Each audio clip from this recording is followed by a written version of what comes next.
Sejam todos bem-vindos a mais uma aula do curso bíblico online. Vamos começar como sempre pedindo a Deus, ao Espírito Santo de Deus, que nos conduza em mais essa aula, que nos dirija para a nossa plena compreensão da palavra de Deus. No nome de Jesus Cristo. Então hoje nós vamos dar continuidade à última aula, a qual nós estivemos falando sobre a volta de Cristo, e aqui nós vamos falar sobre a implantação do milênio, né?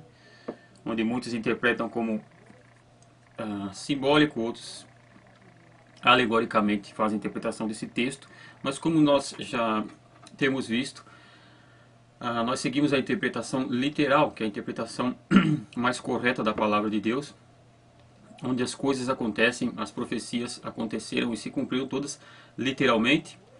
Então, dessa maneira que nós interpretamos a palavra de Deus. Na última aula nós falamos sobre o anticristo, né, reunindo seu exército para lutar contra o Cristo, e o Cristo irá destruí-lo com a espada que sai da sua boca. No capítulo 20, no versículo 1, ele continua dizendo assim: Então vi descer do céu um anjo. Tinha na mão a chave do abismo e uma grande corrente. Ele segurou o dragão, a antiga serpente, que é o diabo, Satanás, e o prendeu por 1000 anos. Lançou-o no abismo, fechou e pôs selo sobre ele, para que não mais enganasse as nações, até se completarem os 1000 anos. Depois disso, é necessário que ele seja solto pouco tempo. Então nós vemos aqui que depois da destruição dos inimigos, Satanás será acorrentado e preso durante 1000 anos, para que não mais ele engane as nações. Mas depois é necessário que ele seja solto, né? Aí nós vamos ver o porquê, né? E qual é o plano de Deus nisso. O Cristo reina 1000 anos aqui com a igreja, e depois Satanás é solto, ok? Vi também tronos, e nestes sentaram-se aqueles aos quais foi dada a autoridade para julgar. Veja que Paulo diz lá em uma de suas cartas, ele diz que nós julgaremos os anjos, né? Então, aqui tronos e aqueles que foram assentados para julgar e para também reinar na terra. Por isso que nós fomos feitos para Deus, uma nação de reis e sacerdotes. É para esse momento, quando voltarmos, trono para reinar, para julgar, para estar governando juntamente com Cristo. E depois ele diz assim: Vi ainda as almas dos decapitados por causa do testemunho de Jesus, bem como por causa da palavra de Deus. Tantos quantos não adoraram a besta, nem tampouco a sua imagem, e não receberam a marca na fronte e na mão, e viveram e reinaram com Cristo durante 1000 anos. Então todos aqueles também que foram mortos na grande tribulação reviveram, vão ressuscitar aqui nesta volta do Cristo e vão reinar com ele durante 1000 anos. Os restantes dos mortos não reviveram até que se completassem os 1000 anos. Esta é a primeira ressurreição. Bem-aventurado e santo é aquele que tem parte na primeira ressurreição. Sobre esses, a segunda morte não tem autoridade. Pelo contrário, serão sacerdotes de Deus e de Cristo e reinarão com ele os 1000 anos. Então veja bem, algumas pessoas que têm a visão pós-milenista, ou pós-tribulacionista, perdão, pré-milenista, mas pós-tribulacionista, o que eles dizem? Se a ressurreição é aqui, então a igreja passa pela tribulação. Acontece que, porque eles pegam essa palavra que diz: esta é a primeira ressurreição. Só que a primeira ressurreição, ela é dividida em partes. Veja que primeiro ressuscitam os que estão mortos em Cristo, e depois nós, a igreja, somos arrebatados, como diz o apóstolo Paulo nas suas cartas, e estaremos com Cristo para sempre. ok? Nesse período entra a tribulação e aqueles que ainda não foram, vão passar pela tribulação, vão ser mortos na tribulação, vão ressuscitar no final, é outra parte, né? E também haverá a ressurreição dos judeus de Israel, dos bons de Israel. Primeiro é o arrebatamento da igreja, depois a ressurreição de todos os bons, os que morreram na tribulação e de Israel, ok? Então o que acontece aqui? Aqueles que fazem bem-aventurados, aqueles que é aquele que tem parte na primeira ressurreição. Então a primeira ressurreição envolve todo este período. Tanto os que foram no arrebatamento, que foram arrebatados com Cristo antes da tribulação, os que morreram na tribulação também ressuscitam no final da tribulação. Os mártires que tiveram a sua cabeça cortada foram mortos por causa da palavra de Deus. Então são partes. A primeira ressurreição ela tem partes, mas é uma só, porém divididas em algumas partes, ok? Para que não haja o engano. Porque quando se fala de ressurreição, tem que haver também o julgamento do povo de Israel, que é um povo diferente da igreja. E a ressurreição deles também é diferente, ok? E aí diz, serão sacerdotes de Deus e de Cristo, e reinarão com eles 1000 anos. E aqui se cumpre aquela palavra de Paulo, que Jesus comprou para Deus com o seu sangue povos, homens de todos povos, línguas e nações, e fez deles para Deus uma nação de reis e sacerdotes. Ok? Então nós estaremos ali reinando com Cristo, governando com Cristo e adorando ao Senhor, né? Porque na volta da grande tribulação, quando Cristo volta, destrói seus inimigos, o Satanás é preso e então Cristo vem reinar. O centro do governo de Cristo será em Israel. E a igreja e todos os mártires que morreram, que iremos reinar junto com Cristo. Também os santos do Antigo Testamento, que estarão ali para receber o cumprimento de todas as profecias a respeito de Israel, a respeito da terra, da nação, do rei. Davi estará ali como rei, como príncipe regente no milênio, no reinado de Cristo, para que se cumpra a palavra de Deus, que Davi voltaria e tal. Nós estaremos vendo mais isso quando nós estivermos estudando o Antigo Testamento. Nós estaremos vendo de maneira mais apurada. Então o que acontecerá? A terra estará, aqueles que sobraram da tribulação, que não foram mortos, não foram decapitados e não receberam a marca da besta, estes estarão aqui na terra, sobrarão aqui na terra. Nem todos serão mortos pela besta. E nem todos também receberão a marca do anticristo. Por quê? Porque o que acontece é o seguinte, a terra o anticristo terá poder sobre muita gente. Terá sua guarda, os seus chefes estarão ali marcando as pessoas. Porém, muitas pessoas conseguirão escapar. E conseguirão não receber a marca da besta, né? E aí sobrarão aqui na terra. Esse povo terá que reconstruir novamente a terra, que estará, como nós vemos os castigos e tudo aquilo que veio sobre a terra na grande tribulação, né? Nós vemos que parte da terra será queimada, parte será destruída, e terá terremotos e gafanhotos, tudo será destruído. A igreja, quando vem com Cristo, vem por quê? Para restaurar, para reinar sobre esses povos que sobraram. E aí se cumpre aquela palavra de Cristo, onde ele diz que dará a recompensa e dará para os servos obedientes 2 cidades, 3 cidades, 5 cidades. É onde nós viremos governar. Por isto, diz a palavra de Deus que a ignorância dos judeus é só até que se complete o número dos gentios que hão de ser salvos. Ok? Porque há um número. A igreja há um número.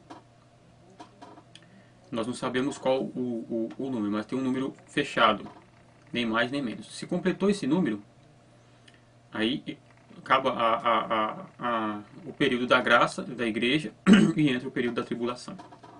Então, esse número fechado da igreja são o número de governantes, reis e sacerdotes. Por isso, o plano de Deus para a igreja é diferente do plano de Israel e do plano de Deus para com as nações. Igreja significa governo, né? A palavra igreja, que vem do grego eclésia, né? Tirados para fora, seria o povo que Deus escolheu para reinar com Cristo. Por isso, reis e sacerdotes, ok? Então estaremos aqui governando, restaurando cidades, governando sobre elas, trabalhando e dizendo ao povo sobre governando o povo, dizendo onde tem que se construir isso, onde tem que restaurar pontes, rios, e todas essas coisas. Nós estaremos aqui como governantes sobre todo o universo. E teremos o trabalho, como nós estaremos em um corpo glorificado, poderemos entrar na Jerusalém celeste, e sair dela. E poderemos ter, o acesso será como o de Cristo. Cristo aparecia, veja que Cristo, depois da sua ressurreição, as portas do cenáculo estavam todas fechadas e ele apareceu ali, porque ele poderia, com o seu corpo glorificado, atravessar a parede e ir para onde ele quisesse. Assim será o nosso corpo, semelhante ao corpo de Cristo. Então nós poderemos nos transportar de um lugar para outro de maneira muito rápida, né? Porque estaremos em um corpo glorioso. E dessa maneira estaremos governando as cidades e os reinos da terra. Bom, e aí nesses 1000 anos, como diz lá o profeta Isaías, no Antigo Testamento os profetas dizem: o boi pastará com o leão, e o bebê de colo estará brincando na toca da serpente, e nenhum mal se fará no Monte Santo do Senhor. Então será a época em que voltará os animais a serem mansos, né? Então os leões estarão soltos, comendo pasto, comendo grama, junto com os bois, não vão comer mais carne, né?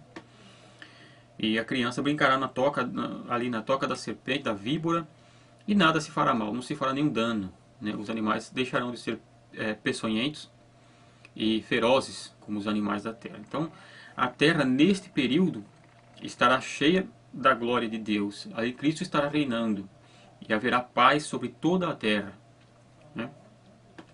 Até mesmo a temperatura da terra estará em onde não haverá mais esses extremos de frio e nem de calor em extremos. Alguns cientistas dizem que a temperatura inicial da Terra era mais ou menos em 28 graus centígrados, né? Ou seja, uma temperatura confortável, onde todos podem viver tranquilos, sem ser castigado pelo calor do sol e nem pelo frio, né? Hoje nós vemos temperaturas extremas. Aqui, por um exemplo, na região da Nova Inglaterra, onde vivemos, houve invernos que pegamos 35, 40 abaixo de zero durante a noite, né? E há lugares no Brasil, por um exemplo, no Nordeste, que chega a 40, 40 e poucos, em alguns desertos, na África e na Arábia, chega a 50 graus positivos, né, durante o dia. Então esses extremos já não haverão. Haverá paz sobre toda a terra, será o reino milenar de Cristo durante 1000 anos. Nós estaremos reinando com ele aqui. No versículo 7 diz o seguinte: quando, porém, se completarem os 1000 anos, Satanás será solto da sua prisão e sairá a seduzir as nações que há nos 4 cantos da terra, Gog e Magog, a fim de reuni-las para a peleja.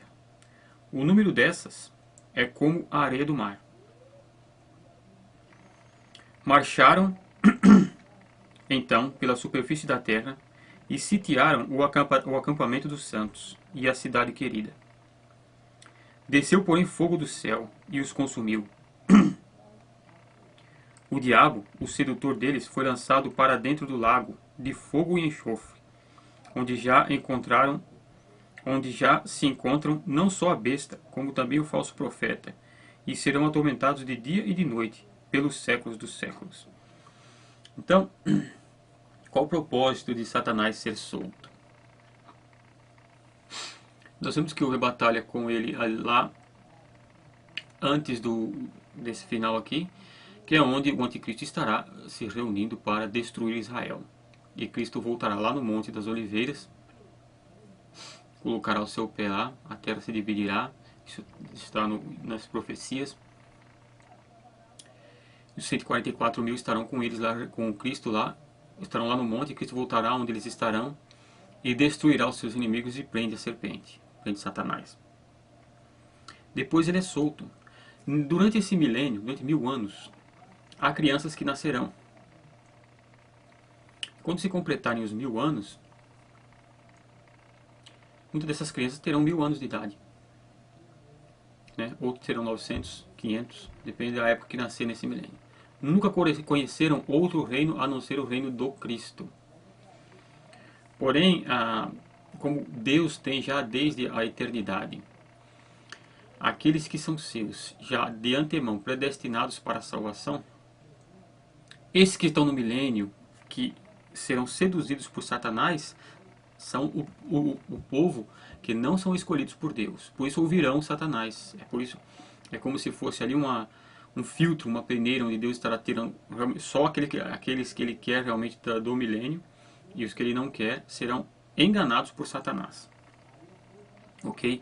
Então ele diz, dos 4 cantos da terra, Gog e Magog, como é citado no Antigo Testamento, são príncipes, né, que aqui é o simbolismo dos príncipes que virão contra Israel, contra o acampamento dos santos em Israel, virão sobre toda a superfície da terra. E aqui você veja que não há a batalha, mas sim desce, porém, fogo do céu e os consome. Não tem nem a batalha. Quando eles estão chegando lá, já desce fogo do céu e os consome. O diabo, o sedutor deles, foi lançado para dentro do lago de fogo e enxofre, onde já se encontram não só a besta, como também o falso profeta.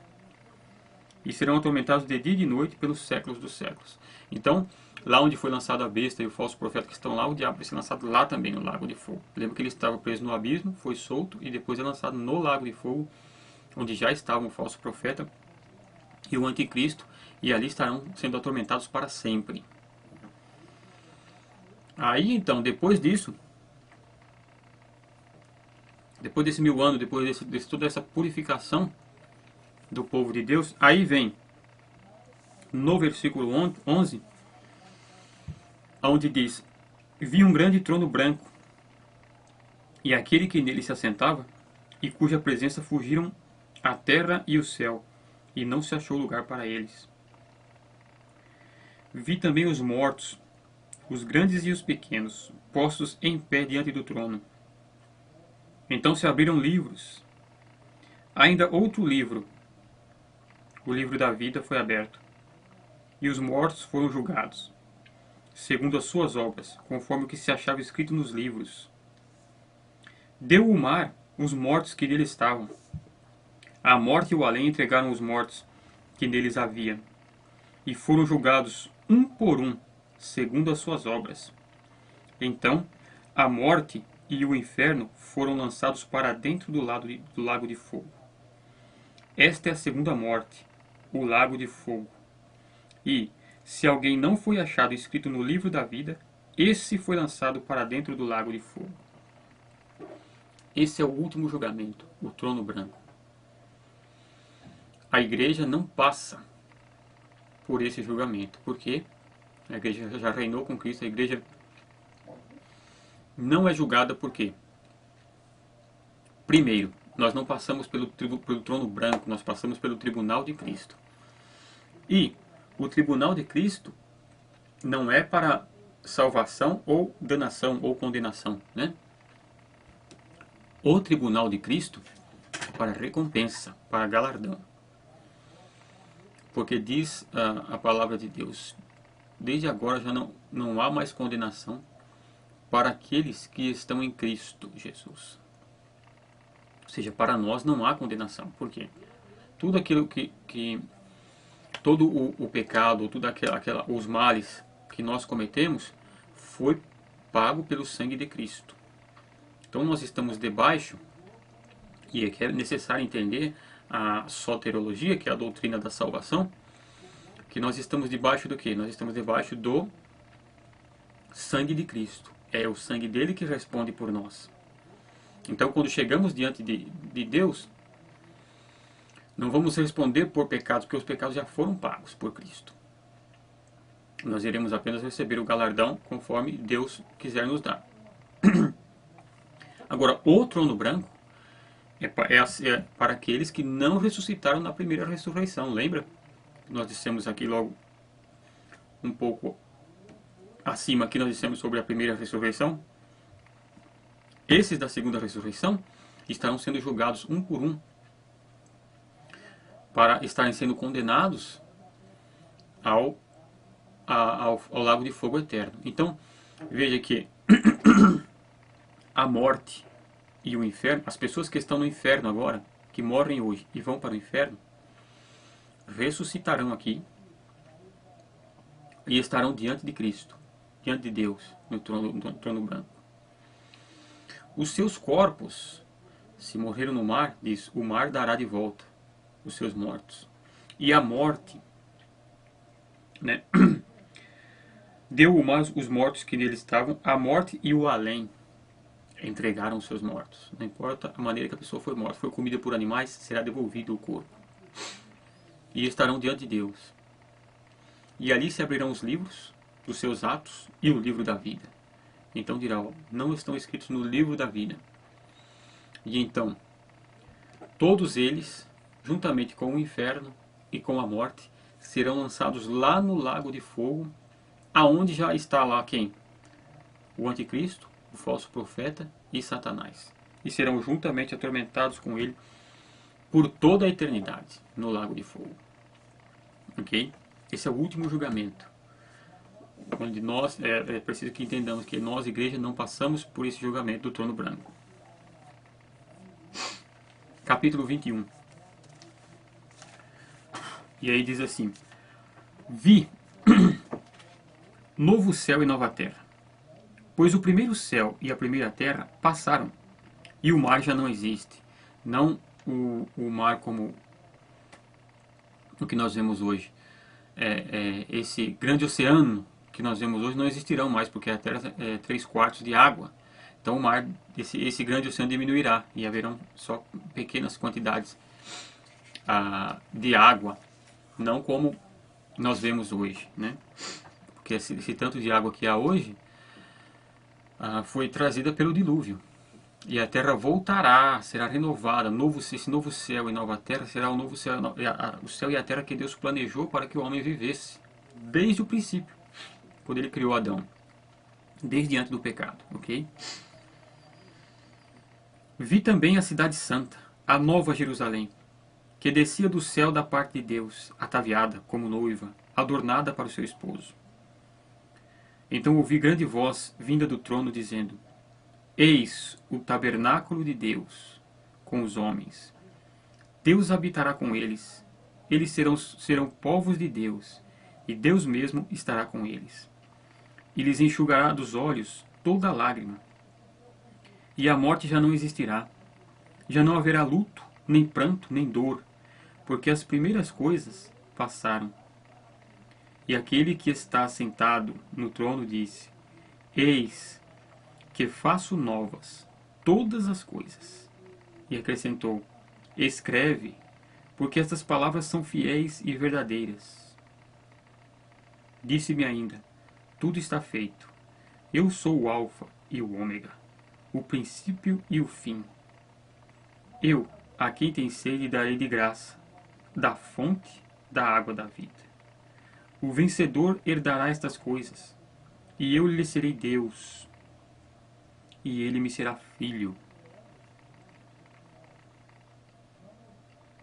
Quanto, porém, aos covardes, aos incrédulos, aos abomináveis, aos assassinos, aos impuros, aos feiticeiros, aos idólatras e a todos os mentirosos, a parte que lhes cabe será no lago que arde com fogo e enxofre, a saber, a segunda morte. Então veja que o plano de Deus, no princípio, lá no Apocalipse, lá no livro de Gênesis, qual era o plano de Deus? Deus vinha toda tarde e falava com Adão.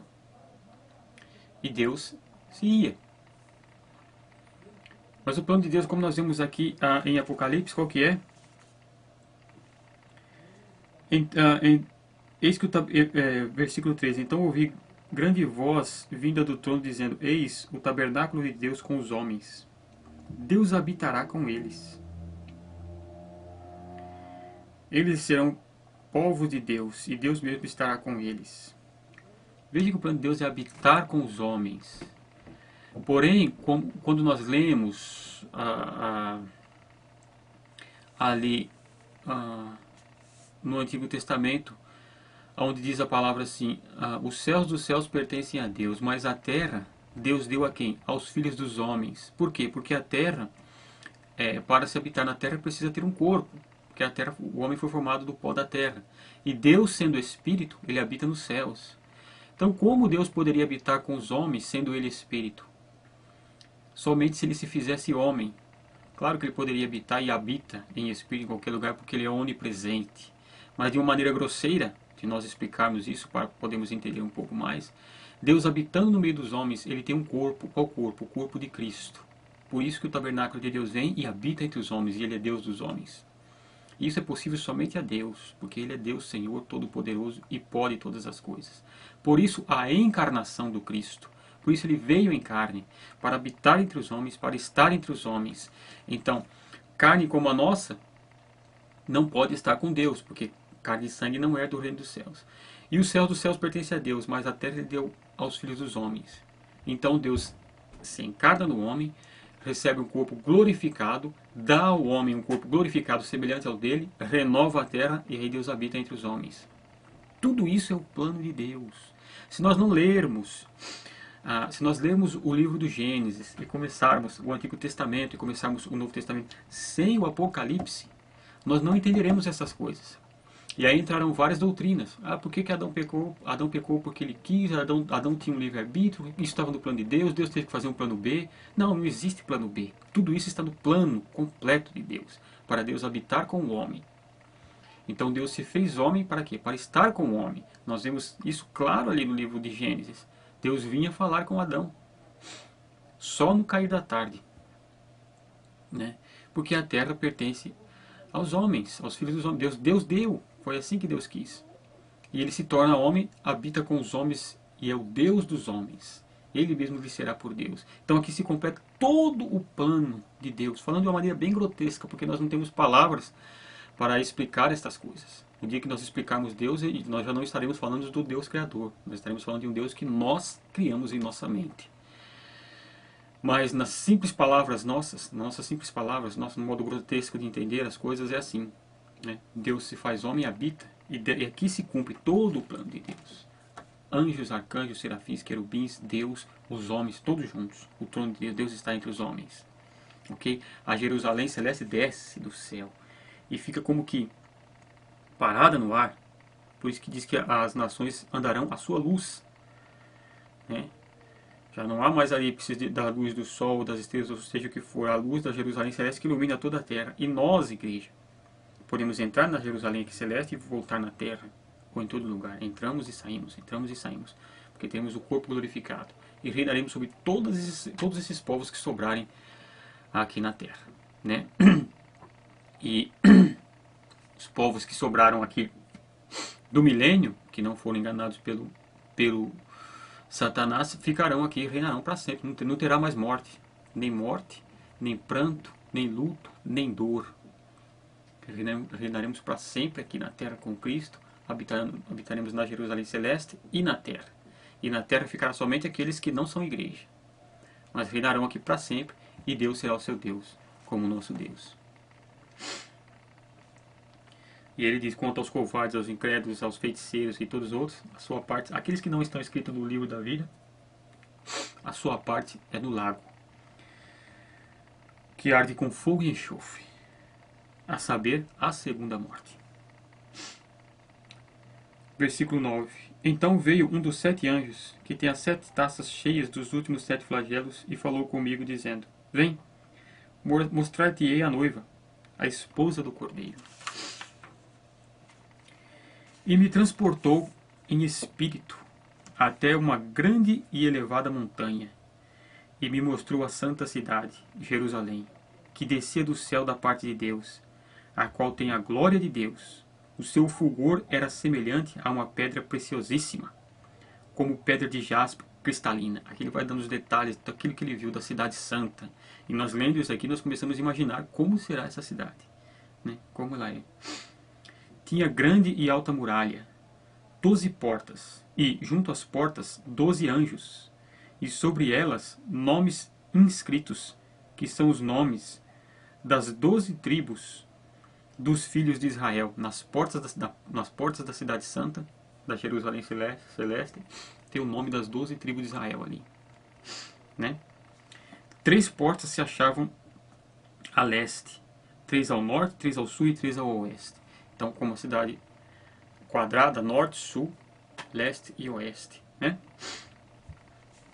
A muralha da cidade tinha 12 fundamentos, e estavam sobre estes os 12 nomes dos 12 apóstolos do Cordeiro. Então você veja que aqui a Jerusalém celeste desce do céu, e aqui estará os salvos, tanto da igreja, que está ali os apóstolos do Cordeiro, como os de Israel. Lembra os 144 mil, mais os outros 144 mil jovens. Aquele que falava comigo tinha por medida uma vara de ouro para medir a cidade, as suas portas e a sua muralha. A cidade é quadrangular, de comprimento e largura iguais. E mediu a cidade com a vara até 12.000 estádios. O seu comprimento, largura e altura são iguais. Mediu também a sua muralha, 144 côvados, medida de homem, isto é, de anjo. A estrutura da muralha é de jaspe. Também a cidade é de ouro puro, semelhante a vidro límpido. Os fundamentos da muralha da cidade estão adornados de toda espécie de pedras preciosas. O primeiro fundamento é de jaspe, o segundo de safira, o terceiro de calcedônia, o quarto de esmeralda, o quinto de sardônio, o sexto de sárdio, o sétimo de crisólito, o oitavo de berilo, o nono de topázio, o 10º de crisópraso, o 1/10 de jacinto e o 12º de ametista.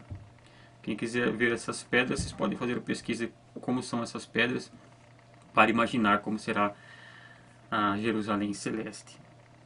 As 12 portas são 12 pérolas, e cada uma dessas portas de uma só pérola. A praça da cidade é de ouro puro, como vidro transparente. Nela não vi santuário, porque o seu santuário é o Senhor, o Deus Todo-Poderoso e o Cordeiro. Esse é o santuário, o templo. Deus está lá, não precisa de templo nem de santuário, é o próprio Deus. A cidade não precisa nem do sol, nem da lua, para lhe darem claridade, pois a glória de Deus a iluminou, e o Cordeiro é sua lâmpada. Então não precisa nem de sol, nem de nada. Por isso que diz que as nações caminharão à sua luz. Aí, ó, as nações andarão mediante a sua luz, e os reis da terra lhe trazem sua glória. Então, os reis da terra irão até Jerusalém levar a sua glória, que será para Jerusalém celeste, né, para nós, os santos, que estaremos lá. As suas portas nunca, jamais se fecharão de dia, porque nela não haverá noite. Não tem noite na Jerusalém celeste. E lhe trarão a glória e a honra das nações. Nela nunca, jamais penetrará coisa alguma contaminada, nem o que pratica abominação e mentira, mas somente os inscritos aonde? No livro da vida de quem? Do Cordeiro. Veja que esse não é aquele livro da vida lá, é o livro da vida do Cordeiro. Ou seja, aqui, só os inscritos aqui, quem são? A igreja. Só quem é a igreja entra na Jerusalém celeste. Ok? Por isso são os governantes com Cristo. Então me mostrou o rio da água da vida, brilhante como cristal, que sai do trono de Deus e do Cordeiro. No meio da sua praça, de uma a outra margem do rio, está a árvore da vida, que produz 12 frutos, dando seu fruto de mês em mês, e as folhas das árvores são para a cura dos povos. Nunca mais haverá qualquer maldição, né? Uma maldição. Nela estará o trono de Deus e do Cordeiro. Os seus servos o servirão. Contemplarão a sua face, e na sua fronte está o nome dele. Então, nós que somos servos de Deus, o serviremos e o contemplaremos. Então já não haverá noite, nem precisam eles de luz de candeia, nem da luz do sol, porque o Senhor Deus brilhará sobre eles, e reinarão pelos séculos dos séculos. Ou seja, o Senhor, a luz do Senhor sobre nós, e nós reinando com o Senhor pelos séculos dos séculos, para todo sempre, de eternidade em eternidade. Disse-me ainda essas palavras. Disse-me ainda, essas palavras são fiéis e verdadeiras. O Senhor, o Deus dos espíritos dos profetas, enviou seu anjo para mostrar aos seus servos as coisas que em breve devem acontecer. Eis que venho sem demora. Bem-aventurado aquele que guarda as palavras da profecia deste livro. Irmãos, quando nós vemos esse tipo de coisa, né, quando nós vemos esta maravilha que está reservada para nós, coisa que os olhos não viram, coração, os ouvidos não ouviram, nem subiu ao coração do homem, são as coisas que Deus tem reservada para nós. O que mais nós queremos? Porque essa busca desenfreada desta maldita doutrina que estão pregando nas igrejas hoje, que é a doutrina da prosperidade, e o homem busca servir Maamon, busca servir ao dinheiro antes de Deus, sendo que todas essas coisas estão reservadas para nós. Reinaremos pelos séculos dos séculos com Cristo nesta glória, nesta bendita glória de Deus para sempre. Quando nós entendemos isso, nós não queremos mais nada, mas somente a Deus. Por isso que Paulo diz: irmãos, tenho para mim que as tribulações que nós passamos no tempo presente não dá para se comparar com a glória que nos está reservada em Cristo Jesus. Não tem comparação. A glória que nos está reservada é muito, mas muito maior do que qualquer tribulação que passemos aqui. Ok? E aí no versículo 8 ele diz assim: eu, João, você vê que ele está afirmando, sou quem ouviu e viu estas coisas. E quando as ouvi e vi, prostrei-me ante os pés do anjo que me mostrou essas coisas para adorá-lo. Então ele me disse: vê, não faças isso. Eu sou o conservo teu, dos teus irmãos, os profetas, e dos que guardam as palavras deste livro. Adora a Deus. Tão grande era a revelação que João quis adorar o anjo. E o anjo falou: não, eu sou conservo, sou servo igual a você. Adora a Deus. Disse-me ainda: não seles as palavras da profecia deste livro, porque o tempo está próximo. Continue o injusto fazendo justiça. Continue o imundo ainda sendo imundo. O justo continue na prática da justiça e o santo continue a se santificar. É assim que vai acontecendo. Quando nós vemos todas essas coisas acontecerem, é o mal se tornando mal mesmo. E separando o joio do trigo, né? E o que é justo, o que é santo, fazendo a justiça e se santificando ainda mais. E eis que venho sem demora, e comigo está o galardão que tenho para retribuir a cada um segundo as suas obras. Eu sou o Alfa e o Ômega, o primeiro e o último, o princípio e o fim. Bem-aventurados aqueles que lavam as suas vestiduras no sangue do Cordeiro, para que lhes assista o direito à árvore da vida e entrem nas cidades pelas suas portas.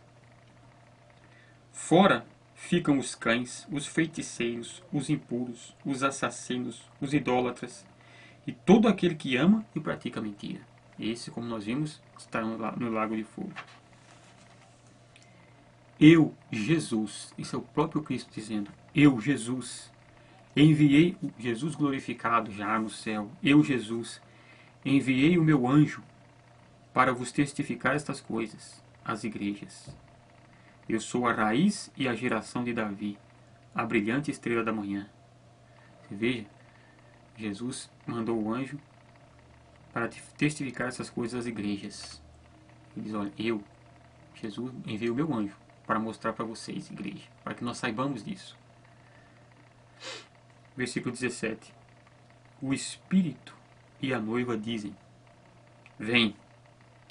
Aquele que ouve, diga: vem.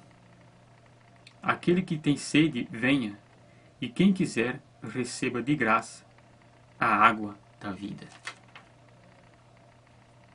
Versículo 18. Eu, a todo aquele que ouve as palavras da profecia deste livro, testifico. Se alguém lhes fizer qualquer acréscimo, Deus lhe acrescentará os flagelos escritos neste livro. E se alguém tirar qualquer coisa das palavras do livro, desta profecia, Deus tirará sua parte da árvore da vida, da cidade santa, e das coisas que se acham escritas neste livro. Nada pode ser acrescentado à palavra de Deus, nem tirado. Aquele que dá testemunho dessas coisas diz: certamente venho sem demora. Amém. Vem, Senhor Jesus. A graça do Senhor Jesus seja com todos. Bendito seja o nome do Senhor. Amém. E aqui terminamos o livro do Apocalipse. Espero que todos tenham entendido bem. Aqueles que porventura entrarem depois no curso poderão escrever as suas dúvidas, nós estaremos respondendo. E aqui nós terminamos a história. O que o Senhor tem preparado para nós. E vamos iniciar, agora sim, preparados para iniciar os evangelhos. Esse é o futuro nosso, é o futuro da igreja, é o que esperamos, é o que aguardamos em Cristo. E a nossa esperança deve se renovar a cada dia, lendo as palavras desse livro. O livro do Apocalipse não é um livro que vem nos trazer medo, mas sim esperança, alegria e certeza da nossa vitória e do nosso futuro com Cristo, na eternidade. Que Deus abençoe a todos, no nome de Jesus Cristo, e só lhe dê a glória.